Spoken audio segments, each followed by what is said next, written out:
I'm sure that all of you know what cloud gaming is. It's considered the future of gaming and it is admittedly a cool piece of technology. Connecting to monstrous supercomputers miles away from you just to play Cyberpunk or Ark or whatever. But cloud gaming is in an interesting state right now. Many say it's terrible, while others say it's the future of gaming. No matter which opinion you agree with, they're both understandable. The failure of Google Stadia disappointed a lot of people and it for sure didn't have the public image of this genre of gaming. When I heard about the Stadia situation, as an outsider, I thought cloud gaming was in a bad state. But that's not entirely true. When I started writing the script for this video for the first time, I believed it was something that's not ready for mass adoption. But because this video is about cloud services, I did some general research before I began working on it, and I realized that this type of technology is already pretty advanced and most importantly, great. And there's so many options: Xbox Cloud Gaming, Amazon Luna, Shadow PC Gaming and much more. But a perfect example is Nvidia's GeForce Now, which promises a high-end gaming experience with RTX level performance on any device. It is true that it runs well on most modern devices, it does work normally, sometimes, and it's not that expensive. The only thing you need is a fairly good internet connection. Of course, it has its issues as well, but most can be fixed with some tweaking in the settings. So, it seems that cloud gaming is doing alright. It could be doing better, but that can be said for any other part of the gaming industry as well. But you've all seen the title of this video, it's time to see if cloud gaming works in VR.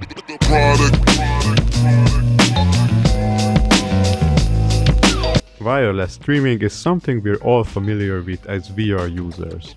We started with cables, but as standalone devices became more popular, people wanted to get rid of the wires forever. So came the Airlink for the Quest, Virtual Desktop and, surprisingly, Steam Link. If you sit down to watch any starter guides for the Quest series of headsets, you'll get everyone telling you to get a Wi-Fi 6E router for the best streaming quality. Wi-Fi 6 router? A Wi-Fi 6 router with Wi-Fi 6. Even the Valve Index is getting a wireless add-on accessory. Untethered VR has come a long way and it's only going to get better. Hell, it's gonna get so good that we won't even need a computer to play PC VR titles. Well, that's where cloud gaming comes in. What if you could stream high-end PC games to your headset through a server? Maybe if your setup is not strong enough, you could play those titles you always wanted to. Or perhaps you want to reach 10 FPS in a public VR chat lobby. It could be a great opportunity for those without strong computers. But sadly, none of the major gaming-focused services support VR. Which is honestly a shame, because that would be awesome with GeForce Now, for example. So, there's no official support and mods don't really exist for these kinds of things. That means I didn't really have any way of playing VR games through the cloud. But in 2021, a company changed all of that. Plutosphere was announced back in 2021 and entered public beta back in 2022. They promised a VR-focused cloud gaming experience for free. Kind of. I'm saying kind of because you do have the option to spend money while using the app. But we'll get to that later. Now I'm gonna give you a quick introduction on how all this works. It's very similar to flat-screen cloud gaming apps. First, you connect to a server which creates a Windows instance for you, where you can sign into Steam and download the games you wanna play. Then you go and boot up the client on your Quest, connect to your instance, and you're in. It is pretty simple. Plutosphere operates by using a token system. While you're playing on their servers, you're using your tokens. And if you run out, you're gonna need to buy some more or you won't be able to continue using the service. You start with like 3000 tokens and you use up 600 of them in an hour. For a short time period, users would get daily tokens, but that was removed. So you're going to run out of them pretty quickly. But buying tokens is pretty cheap. You can get like 5 hours of playtime by just spending $10, or purchasing their monthly subscription can get you a pretty good deal as well. This is all great, but for me it wouldn't be worth the money. $35 a month is a lot for something like this. At this point, GeForce Now sounds like a steal. Or I could just buy myself a great game on the Quest Store, which will probably give me a better experience. A simple subscription-based business model would have been better, but I don't know. Anyways, I remember the day when it was released to the public. I picked up my headset with excitement and curiosity to see how they managed to make this happen. I booted it up and it worked surprisingly well. The tracking was okay, the controllers worked fine, and the quality wasn't horrendous. It was in early access, so I was hoping we'd get some improvements as time went on. Of course, there was input lag and stuttering, but that's expected, especially for me who lives in the middle of nowhere and the servers are really far away from my location. That's something I will get to later. I did record some footage of it working, and I also got some videos of me trying to set it up correctly.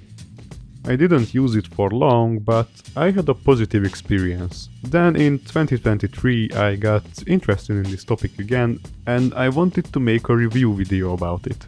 You know, just to see if Plutosphere holds up and you know how things are going for them. That's where the difficulties began. When I logged back in, I was expecting the same user experience, but things went differently this time. The UI changed and they added some new features like the personal storage. I didn't mind any of these changes except for the removal of daily free tokens. First, they removed it for users who didn't sign up during the early access phase, then they just said, fuck it, we're removing it from every account. Which is understandable because this just wasn't profitable enough. Thankfully, I had a few hours left in my account, so I confidently powered up my headset and turned my virtual PC on. Except, it never turned on. Yeah, we were off to a bad start. I didn't know why, but Plutosphere just wouldn't let me connect to their servers. I tried on different networks, computers, even at night, just to see if it works or not. But nothing changed. I just got the same error message. At this point I was losing hope and I went around the internet looking for answers and I couldn't find anything that was looking to solve my problem. I thought I was the only one who was experiencing something like this. So I ended up messaging the company's support team. And they replied quickly with some bad news. It turns out I was too far away from their servers and my ping would have been too high. I swear to God, we can't have shit in Europe. They did tell me that I shouldn't give up, but I already did. I tried everything to get it working again, but it just didn't. I'm guessing that they had to shut down some of their servers to cut costs, and I understand that this stuff is expensive, and I'm probably like one of the 5 people in Europe who wants to use this service anyways. Then they shut down. On the 5th of March, Jared Chazier, the co-founder and CEO of Plutosphere, announced that they were shutting down their services. It turns out Meta did not let them launch in any way in the Quest Store because they pretty much banned cloud streaming for some reason, and that restricted them immensely in progressing forward as a company, which is honestly really sad, because there have been rumors that Meta is working on their own cloud streaming platform, and it kinda seems like they're trying to kill off the competition. So if that's the case, then it's really unfair and it makes this whole situation a lot worse. But this is all speculation and this is just my personal opinion. This may be all wrong and take all of this with a grain of salt. But this does not justify the fact that Xbox can have their own cloud gaming app available in the Quest Store. So why can't Plutosphere? It's just something to think about. But anyways, with Plutosphere shutting down, I was left with no options but to find something else. So I started looking for alternatives. I wasn't sure if any other service like this exists, but after some searching I found some results. I'm going to showcase these quickly. There's this company called XRStream, which I know nothing about. Their website seemed a little sketchy and janky, but maybe I'm the one being judgmental. It's pretty much a full-on copy of Plutosphere. They even use the same token-based system. It is cheaper, but you are not getting any free credits when signing up, which means you must spend money on it to try it out. I wasn't sure about giving money to this random company I know literally nothing about, so I decided to check the user reviews on their SideQuest page. Older ones said that the service works well, but the recent reviews weren't so kind. People reported constant crashes and some were not able to game with it at all, plus it seems like their support team is inactive. So I decided that I'm not going to spend money on something that may not work at all. I'm sorry, this seems promising, but they did not earn my trust. But if you want to try it out, I'm not going to discourage you, but let me say that you have been warned about the risk of losing your money. Hello, it's Editing Me here, and XRStream also shut down. This video is just taking so long to make. Everything I'm covering in it is just shutting down. It's awesome. It's really nice. Anyways, back to the video. Moving on to the next alternative, we have Shadow VR. Made by the people over at Shadow, which is a cloud-focused tech company. They provide high-end PCs if you subscribe, and they even have enterprise offers. Shadow has been around for quite a few years now, and they seem to be doing well. They're basically the only proper service offering you native VR support without any tinkering or modding, and it's awesome. The users seem satisfied with it as well, and by just subscribing to Shadow PC, you also get your own cloud computer. So basically, VR is just a bonus that comes with it. This is the best option, but it comes at a higher price. The cheapest membership is $20 a month, and the others are more expensive. But again, paying for servers and maintaining them is not cheap for a company, so these prices are valid of course, but just for VR I wouldn't spend that much. It bugs me a lot that I couldn't review anything in this video at all.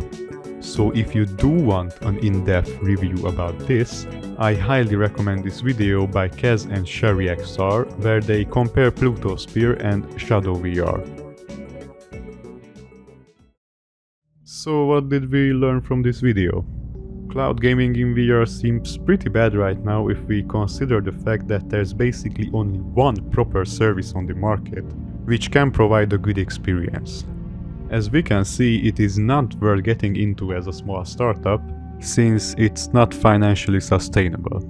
I guess the VR market is just not big enough yet for something like this, even with its user base of more than 10 million people, and that's just the Quest 2's users. But let's not forget that Meta wasn't helping either, by not letting Plutosphere publish their own app on the Quest Store. It's a shame, honestly. I literally couldn't make a normal review with all of these difficulties, and I just gave up. I do hope that I was able to give you guys some idea about all of this though. Personally, I just recommend saving up for a gaming PC. The prices are not that bad as of now, and you know, you can use a computer for all kinds of things. Anyways, with rumors spreading around about Meta's own streaming platform, things may be looking bright. For now though, all we can do is wait or use Shadow VR. Thank you for watching.